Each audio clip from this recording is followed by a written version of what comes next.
Good evening, visitors. Welcome to the Australian War Memorial's last post ceremony. My name is Craig Burrell, and joining us today from the Australian Army is Major General Adam Findlay. We welcome the veterans who have served, those that are still serving, and the families that love and support them. We acknowledge the members of RSL and Services Clubs Association, RSL Victoria and RSL Queensland, who are watching the broadcast of this ceremony across Australia. During this evening's ceremony, wreaths will be laid at the base of the Pool of Reflection by visitors to the memorial. If you are able, please stand and join in singing the National Anthem.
Please sit if you can do so.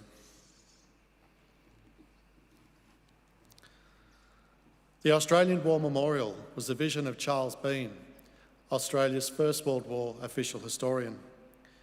Bean landed with the Australian troops on Gallipoli and stayed with them at the front through to the end of the war.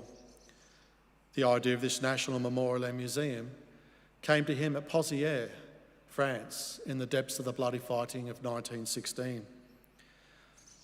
Bean's idea was that this would be a place where families and friends could mourn their loved ones buried in faraway places.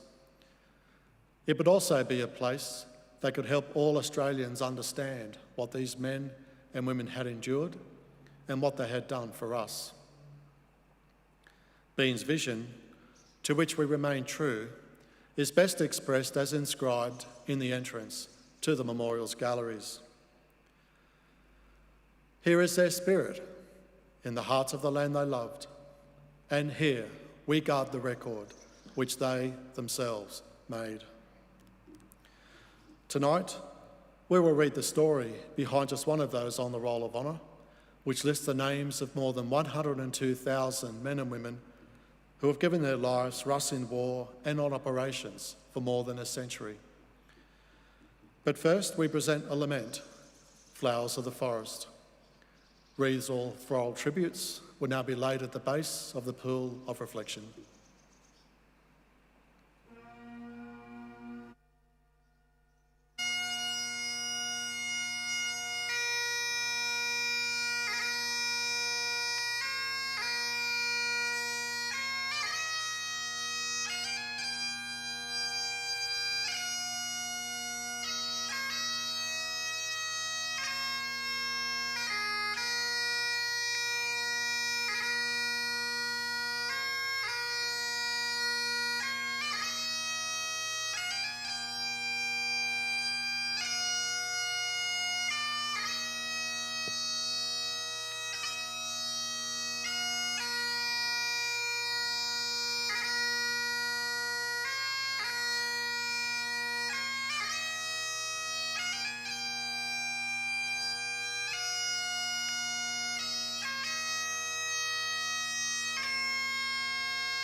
Good evening, everybody.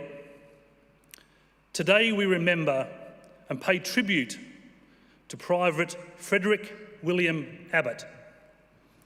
Frederick Abbott, known to his family as Sonny, was born on the 6th of July, 1893, the son of William and Louisa Abbott. He was the eldest son of 11 children. He grew up in his mother's hometown of Alstonville in northern New South Wales. His grandparents had been early settlers there, and Louise Abbott was reportedly the first white child born in that district.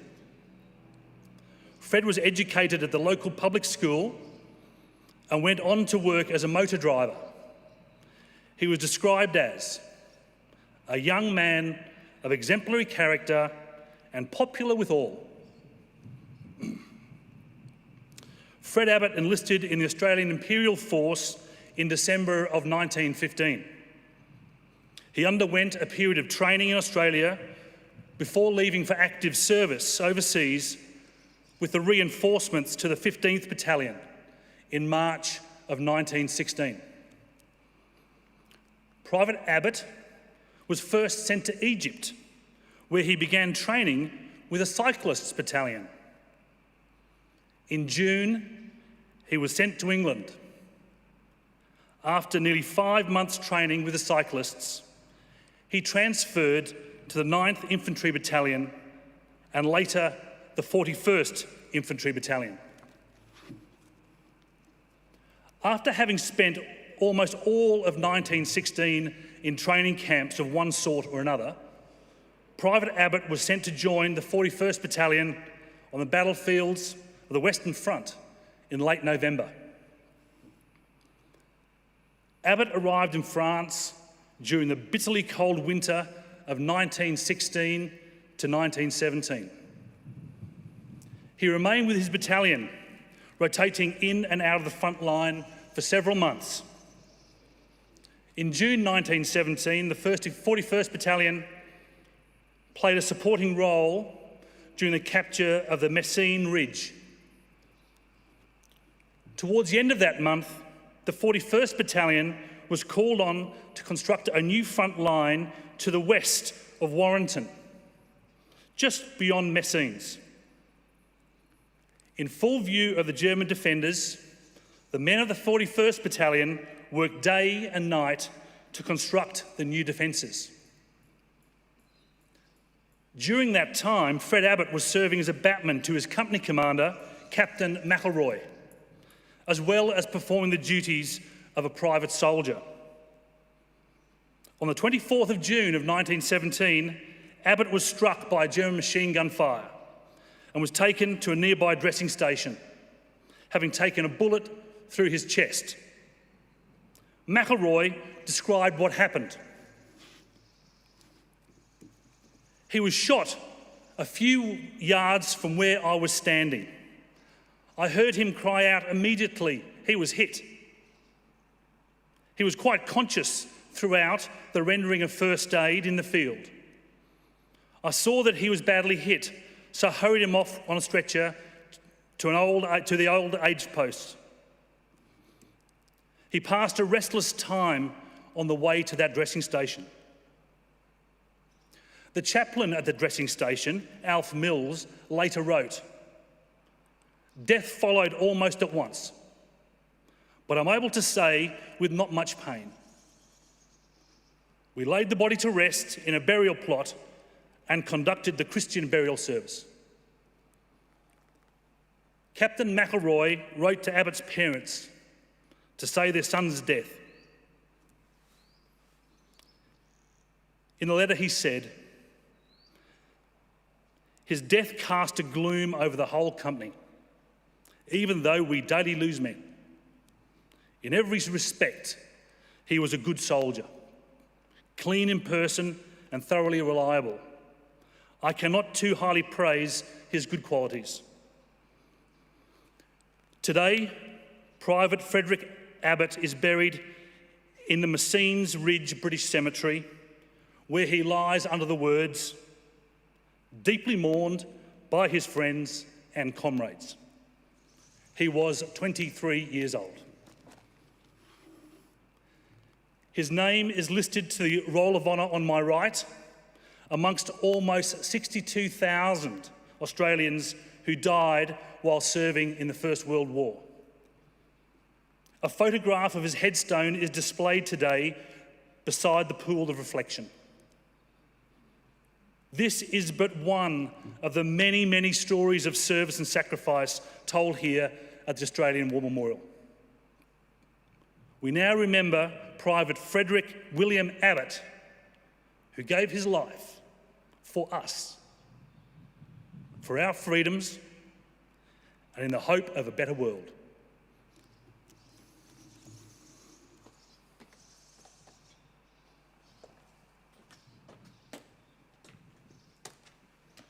Please stand for the ode and the sounding of the last post.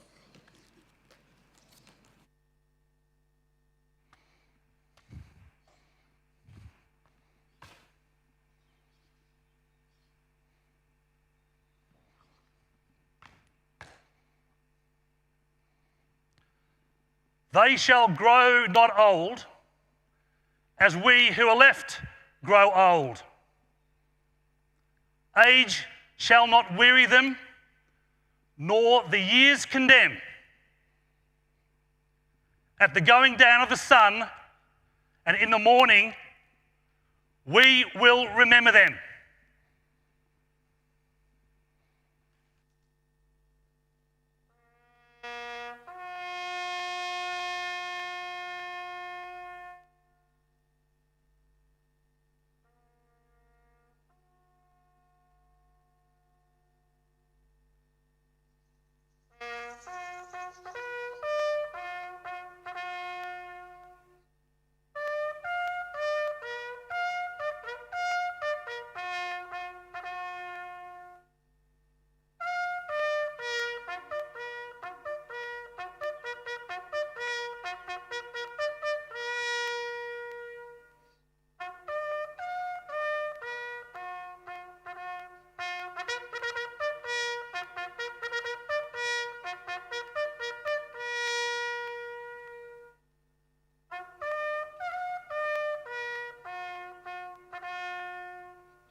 Lest we forget.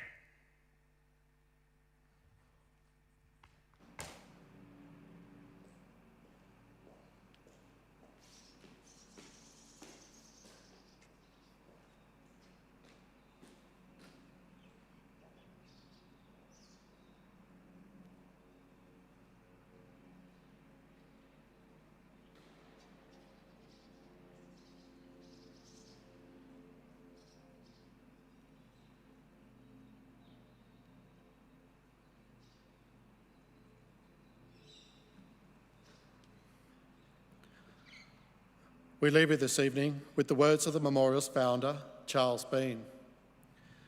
Many a man lying out there at Pozières or in the low scrub at Gallipoli, with his poor, tired senses barely working through the fever of his brain, has thought in his last moments, well, it's over. But in Australia, they will be proud of this. Ladies and gentlemen, that concludes the last post ceremony. We thank you for visiting the Australian War Memorial, and we wish you all a very good evening.